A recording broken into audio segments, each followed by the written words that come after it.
जय जय श्री राम। दोस्तों, मैं हूं हार्दिक भारतीय। मेरे चैनल का नाम भी हार्दिक भारतीय। दोस्तों, हम सब जानते हैं कनाडा में बार बार कैनेडियन सिखों द्वारा उसे खालिस्तानी नहीं कह सकते, क्योंकि वो उधर कोई खालिस्तानी देश नहीं है। खालिस्तान नाम का कोई देश है ही नहीं। कैनेडियन सिख जो भारत के गद्दार है, उनके द्वारा बार बार हिंदू धर्म के लोगों पर हमले होते रहते हैं। तो वहां परसों भी एक हिंदू मंदिर पे हमला किया गया। पर अब जो हुआ है वो अब तक कहीं कभी भी नहीं हुआ है। वहां के महंत ने माइक लगा के सभी हिंदुओं को आह्वान किया कि अगर बटोगे तो कटोगे, सबको एक होना पड़ेगा। और कई सारे हिंदू इकट्ठा हुए और जबरदस्त जबरदस्त प्रतिकार हुआ, जो अब तक नहीं हुआ था। अब तक नहीं होता था वो प्रतिकार बहुत गजब हुआ। मतलब एकदम ये दिखाया गया कि हिंदुओं को अब कनाडा में भी एक होना पड़ेगा। अब तक इस तरह से नहीं सोचते थे, लेकिन बार बार कनाडा में हिंदुओं पर हमले हो रहे हैं, उसको देखते हुए। और हमला कौन कर रहा है? यही कैनेडियन सिख। उन कैनेडियन सिख के खिलाफ हिंदू सब एक हुए और बटोगे तो कटोगे, ये नारा अब कनाडा में गूंज रहा है। वहां के महंत ने यही नारा लगाया कि अगर बटोगे तो कटोगे। अब एक होकर अपने वोट की ताकत दिखानी पड़ेगी। सरकार को यह समझाना पड़ेगा कि सिर्फ ये सिख ही, खालिस्तानी सिख, ये कनाडा वाले भारत के गद्दार सिख ही सिर्फ तुम्हारे नागरिक नहीं है, हम भी नागरिक है। उनसे ज्यादा पैसा हम सरकार को देते हैं, तो तुम उनकी मनमर्जी चलाओगे तो नहीं चलेगा अब।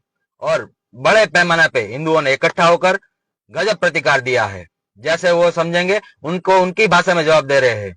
और ये बहुत जरूरी था, क्योंकि कनाडा में बार बार एकदम आतंक मचा के रखा हुआ है। बार बार हिंदू मंदिरों पर हमला करते हैं, बार बार हिंदुओं को मारते हैं, तिरंगा जलाते हैं, बार बार तिरंगा का अपमान करते हैं, तिरंगा नीचे बिछा के उसके ऊपर खड़े हो जाते हैं, तिरंगा में आग लगाते हैं। तो कोई भी देख के आज नहीं तो कल, कभी ना कभी ये होना था। एक साधारण सा नियम है कि दीवार पे आप जितनी जोर से बॉल मारोगे, वो बॉल उतनी स्पीड से वापस आएगा। तो आज वही हुआ है कि बार बार ये लोग कर रहे थे, तब भी जवाब नहीं मिल रहा था। लेकिन अब जाकर सब एक हुए हैं और बटोगे तो कटोगे, ये नारा उधर लग रहा है।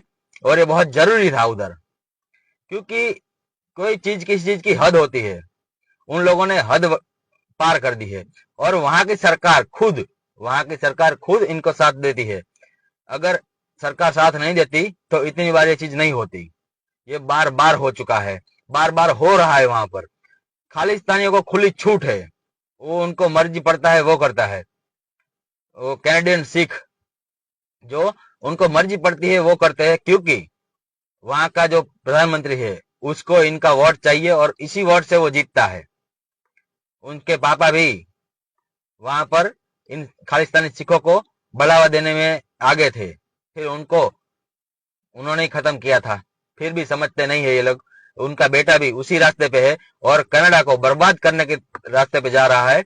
आज नहीं तो कल भविष्य में कनाडा बहुत बुरी तरह से बर्बाद होने वाला है। आज भी बर्बाद हो ही चुका है, शुरुआत हो चुकी है उस देश की। और इनको सिर्फ खुश करने के चक्कर में वो ये सब कर रहा है। पर अब आगे जाकर इन सबको समझ में आएगा कि क्या होता है। जब एक पक्ष बार बार उंगली कर रहा हो और दूसरा जवाब ना दे रहा हो, तो उनकी खामोशी, उनकी नामर्दानगी नहीं होती है, वो बस सहन कर रहे होते हैं। और अब वहां के हिंदुओं ने दिखा दिया है कि अब बस हो गया, अब सहा नहीं जाएगा, अब बटोगे तो कटोगे, ये नारा उधर लग रहा है। और बहुत जरूरी था ये चीज होना, और आज हो रहा है। अब उनको बढ़िया से प्रतिकार मिल रहा है और सभी हिंदू इकट्ठा होकर भगवा ध्वज और तिरंगा लेके खड़े हो गए हैं। और उनको उनकी भाषा में गालियों में जवाब दे रहे हैं। माइक लगा लाए हैं, गालियों में जवाब दे रहे हैं। जैसे वो लोग करते हैं वैसे सेम वैसे ही कर रहा है। और ये बहुत जरूरी था। अब उनको समझ में आएगा कि हर कोई चुप रहने वाला बुजदिल नहीं होता है। जय जय श्री राम।